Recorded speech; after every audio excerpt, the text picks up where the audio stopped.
తెలంగాణలో అధికార ప్రతిపక్ష నేతల మధ్య వాటర్ వార్ పీక్ స్టేజ్ కు వెళ్లింది. కాళేశ్వరం ప్రాజెక్టు లోపాలపై కాంగ్రెస్ బీఆర్ఎస్ ను టార్గెట్ చేసుకుని విమర్శలు చేస్తోంది.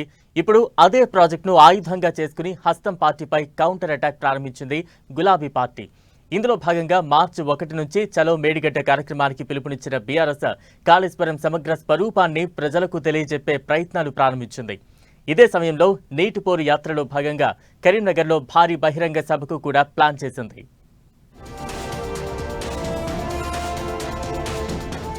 పార్లమెంటు ఎన్నికలను దృష్టిలో ఉంచుకుని గులాబీ పార్టీ ప్రజాక్షేత్రంలో ఉండేలా కార్యాచరణ అమలు చేస్తోంది. కృష్ణా జలాల వినియోగంపై కాంగ్రెస్ ప్రభుత్వ తీరును ఎండగడుతూ ఇటీవల నల్లగొండలో బీఆర్ఎస్ భారీ బహిరంగ సభ నిర్వహించింది. కేంద్ర ప్రభుత్వ ఒత్తిళ్లకు తలొగ్గిన కాంగ్రెస్ కృష్ణా జలాలపై హక్కులను కోల్పోయేలా చేసిందని ఆరోపించింది. ఈ విషయంలో కాంగ్రెస్ వైఖరిని నిరసిస్తూ నీటిపోరు యాత్రలకు పిలుపునిచ్చింది బీఆర్ఎస్. బీఆర్ఎస్ ప్రభుత్వం అధికారంలోకి వచ్చిన తర్వాత అత్యంత ప్రతిష్టాత్మకంగా కాళేశ్వరం ప్రాజెక్టును పూర్తి చేసింది. అయితే ఈ ప్రాజెక్టులో కీలకమైన మేడిగడ్డ బ్యారేజ్ ఎన్నికలకు ముందు కుంగిపోయిన విషయం వెలుగు చూసింది. అప్పటి నుంచి రాష్ట్ర రాజకీయాల్లో ఈ వ్యవహారం హాట్ టాపిక్ గా మారింది. ఈ క్రమంలోనే రాష్ట్రంలో అధికారంలోకి వచ్చిన కాంగ్రెస్ పార్టీ బీఆర్ఎస్ వైఖరిని ఎండగట్టేందుకు అసెంబ్లీలో సాగునీటి ప్రాజెక్టులపై శ్వేతపత్రం విడుదల చేసింది.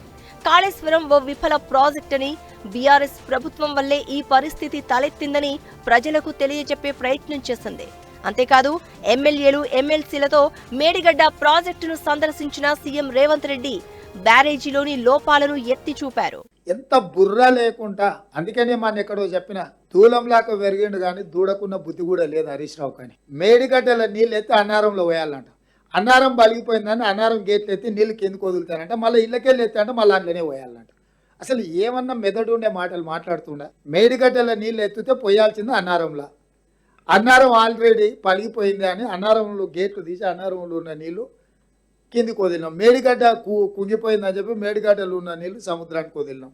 ఇందులో నుంచి ఎత్తి అందులో పోసి, అందులో నుంచి ఎత్తి ఇందులో పోసి కాకి లెక్కలు రాసి 1,00,000 కోట్లు మింగి ఇవాళ అది మొత్తం కుంగిపోయిన దాన్ని ఎట్లా బాగు చేయాలో దానికి సలహా చెప్పరు. పోదని రా చూసేద్దాం అంటే రారు. అయితే బీఆర్ఎస్ కూడా కాంగ్రెస్ కు కౌంటర్ ఇచ్చేందుకు కార్యాచరణ సిద్ధం చేసింది.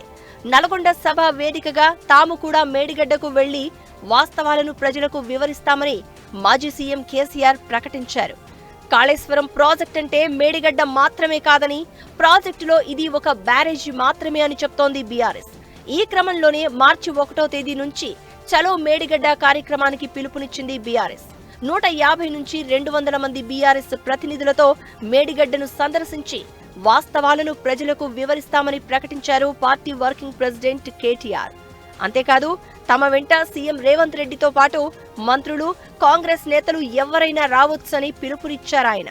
చలో మేడిగడ్డ అనే ప్రోగ్రాం ఏదైతే మేము తీసుకున్నామో, మన మార్చి 1 నాడు ఉదయం 8:30కు దాదాపు ఒక 150 నుంచి 200 మంది ఇక్కడ నుంచి బయలుదేరిపోతాం. తెలంగాణ భవన్ నుంచి బయలుదేరి ఒక్క మేడిగడ్డ మాత్రమే కాదు, మొదటి రోజు మేడిగడ్డ పోతాం. ఆ తర్వాత తెలంగాణకు కామధేనువుగా ఉన్న కాళేశ్వరం ప్రాజెక్టును దశల వారీగా ప్రజలకు మళ్ళొక్కసారి ఆవిష్కృతం చేస్తూ, వాళ్ళ మనసులో ఉండే అనుమానాలు నివృత్తి చేస్తూ, కాళేశ్వరం అంటే ఒక బరాజ్ కాదు, ఎంత సమగ్రమైన ప్రాజెక్టో వారికి వివరించి ముందుకు పోతాం. కాళేశ్వరం ప్రాజెక్టులో అవినీతి కారణంగానే ఈ పరిస్థితి తలెత్తిందన్న విమర్శలు చేస్తున్న ప్రభుత్వం ఎలాంటి విచారణ అయినా జరుపుకోవచ్చని ప్రకటించింది బీఆర్ఎస్. మేడిగడ్డలో కొంత భాగం దెబ్బతిన్నప్పటికీ నీటిని ఎత్తిపోసే అవకాశం ఉందంటున్న గులాబీ పార్టీ ప్రభుత్వం దానిపై దృష్టి పెట్టాలని హితవు పలుకుతోంది. మరోవైపు గోదావరి జలాల వినియోగంపై చేపట్టనున్న నీటిపోరు యాత్రలో భాగంగా మార్చి 10న కరీంనగర్లో భారీ బహిరంగ సభ నిర్వహించేందుకు సిద్ధమైంది. ఈ సభ ద్వారా పార్లమెంటు ఎన్నికల ప్రచార శంఖారావాన్ని పూరించనున్నారు బీఆర్ఎస్ అధినేత కేసీఆర్. మొత్తంగా కాళేశ్వరం ప్రాజెక్టు గురించి ప్రజల్లోకి తీసుకెళ్లేలా దశల వారీగా పలు కార్యక్రమాలు అమలు చేసే నిర్ణయం తీసుకుంది గులాబీ దళం. మేడిగడ్డ తర్వాత మిగతా బ్యారేజీలు, రిజర్వాయర్లను కూడా సందర్శించేందుకు ఏర్పాట్లు చేశారు బీఆర్ఎస్ నేతలు.